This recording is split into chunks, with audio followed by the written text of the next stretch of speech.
I am your host professor Asif. हैजनस channel पर economics के नए टॉपिक परफेक्ट कंपटीशन के साथ हाजिर खिदमत हूं। डियर स्टूडेंट, परफेक्ट कंपटीशन क्या है? अगर हम मार्केट के स्ट्रक्चर को देखें तो मार्केट स्ट्रक्चर कंपटीशन के लिहाज से उसमें सबसे पहला जो कंपटीशन हम डिस्कस करते हैं उस कंपटीशन को परफेक्ट कंपटीशन कहते हैं। लेकिन ये perfect competition in real life जो है 100% एग्जिस्ट नहीं करता, लेकिन कुछ क्लोजनेस डिफरेंट मार्केट्स के साथ इसकी नजर आ सकती हैं, देखी जा सकती हैं।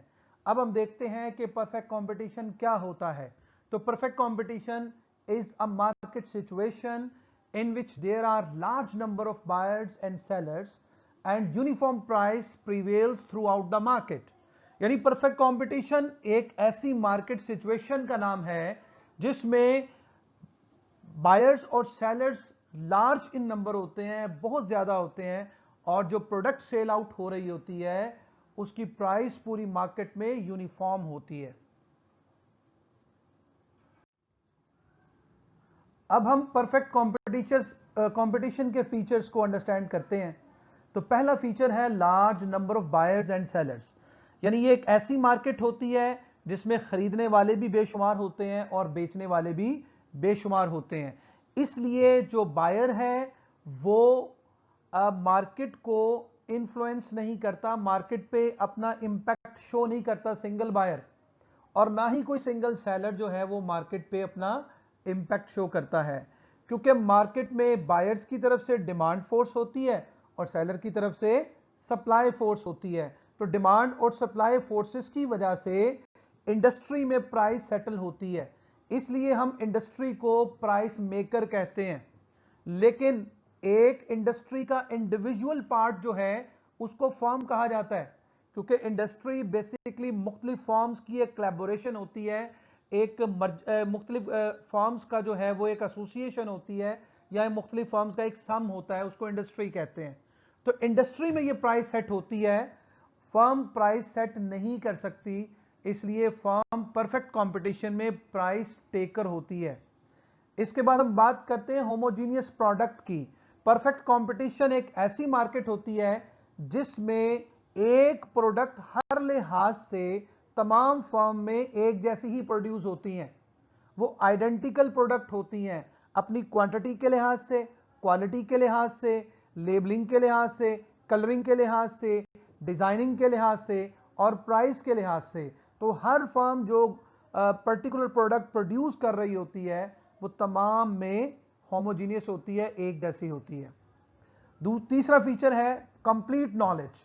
तो परफेक्ट कंपटीशन में बायर और सेलर को मार्केट के हालातों वाकयात का मुकम्मल इल्म होता है, वो मार्केट की कंप्लीट इंफॉर्मेशन रखते हैं, इसलिए कोई भी सेलर किसी भी बायर को चीट नहीं कर सकता प्राइस के लिहाज से, क्योंकि बायर को पहले से पता होता है कि मार्केट में ये प्रोडक्ट जो है किस प्राइस पे सेल आउट हो रही होती है, क्योंकि इस मार्केट में बायर के पास भी परफेक्ट नॉलेज होता है और सेलर के पास भी परफेक्ट नॉलेज होता है।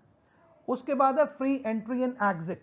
यानी इस कंपटीशन में अगर कोई नई फर्म्स कंपटीशन में आना चाहें, अपना बिजनेस स्टार्ट करना चाहें, तो उन पे कोई बैन नहीं है, कोई रिस्ट्रिक्शन नहीं है, वो अपनी मर्जी से कंपटीशन में आ सकती हैं। और पुरानी फर्म्स लॉस की वजह से अगर कंपटीशन को छोड़ के जाना चाहती हैं तो वो भी जा सकती हैं, उन पे भी किसी किस्म की कोई पाबंदी नहीं है।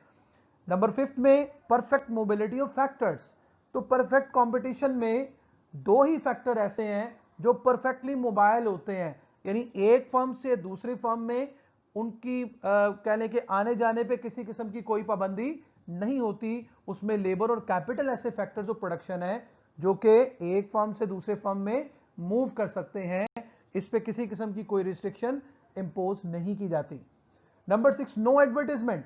क्योंकि परफेक्ट कंपटीशन में हर फर्म सेम प्राइस पे प्रोडक्ट सेल आउट कर रही है, इसलिए एडवर्टाइजमेंट की जरूरत ही नहीं है, क्योंकि एडवर्टाइजमेंट की वहां पे जरूरत पड़ती है जहां पे एक कंपनी या एक फर्म जो प्रोडक्ट सेल कर रही है वो दूसरी प्रोडक्ट से डिफरेंट हो, यानी उसके फीचर डिफरेंट हो, और जो दूसरी फर्म प्रोड्यूस कर रही है उसके फीचर डिफरेंट हो। इसीलिए फिर एडवर्टीजमेंट का फायदा होता है कि जहां पे प्रोडक्ट के फीचर डिफरेंट हो। लेकिन परफेक्ट कंपटीशन में आप जानते हैं कि प्रोडक्ट के फीचर सेम होते हैं, इसलिए एडवर्टीजमेंट करने का फायदा नहीं होता और इसके ऊपर किसी किस्म का कोई पैसा इस्तेमाल नहीं किया जाता। उसके बाद नो ट्रांसपोर्टेशन कॉस्ट, यानी परफेक्ट कंपटीशन में ये एक अजम्पशन है, ये इसका फीचर है कि ट्रांसपोर्ट के हवाले से किसी किस्म की कॉस्ट को बेयर नहीं किया जाता, क्योंकि परफेक्ट कंपटीशन में जो प्रोडक्शन सेल आउट की जा रही होती है वो बहुत ही बायर के करीब तरीन मार्केट्स के अंदर होती है, जिसकी वजह से जो सेलर है उसको ट्रांसपोर्टेशनल कॉस्ट बेयर नहीं करनी पड़ती। और अब इसकी एग्जांपल्स की बात करते हैं तो ऑयल मार्केट जो है, इसकी फॉरेन एक्सचेंज मार्केट और शेयर मार्केट इसकी एग्जांपल कंसिडर की जाती हैं, क्योंकि इन मार्केट्स में प्रोडक्ट सेम होती है और प्राइस भी सेम होती है। लेकिन 100% हम इन मार्केट्स को परफेक्ट कंपटीशन नहीं कह सकते, लेकिन ये वो मार्केट्स हैं जो परफेक्ट कंपटीशन के बहुत ही क्लोजर हैं, बहुत ही करीब हैं।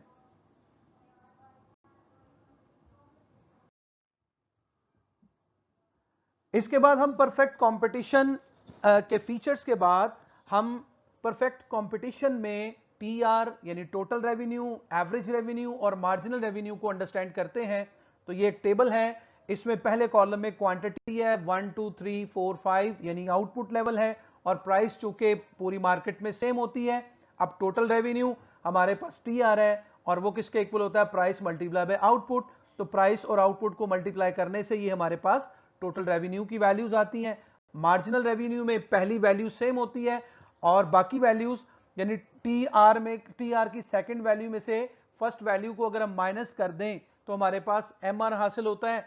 और एआर फाइंड करने का तरीका यह है कि टोटल रेवेन्यू को टोटल आउटपुट पे डिवाइड करेंगे तो हमारे पास एआर हासिल होगा। अब इसी को हम डायग्रामेटिकल देखते हैं तो वाई एक्सिस पे टोटल रेवेन्यू, एवरेज रेवेन्यू और मार्जिनल रेवेन्यू होगा और एक्स एक्सिस पे आउटपुट होगी।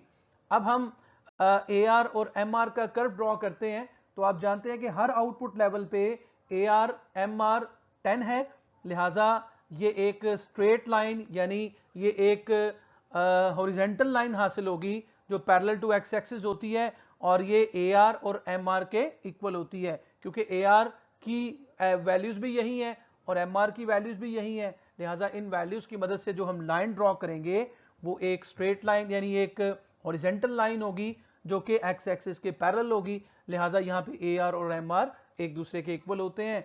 अब टीआर की बात करें तो टीआर पॉजिटिवली स्लोप्ड होती है और ये मुसलसल ऊपर की तरफ इंक्रीज होती चली जाती है।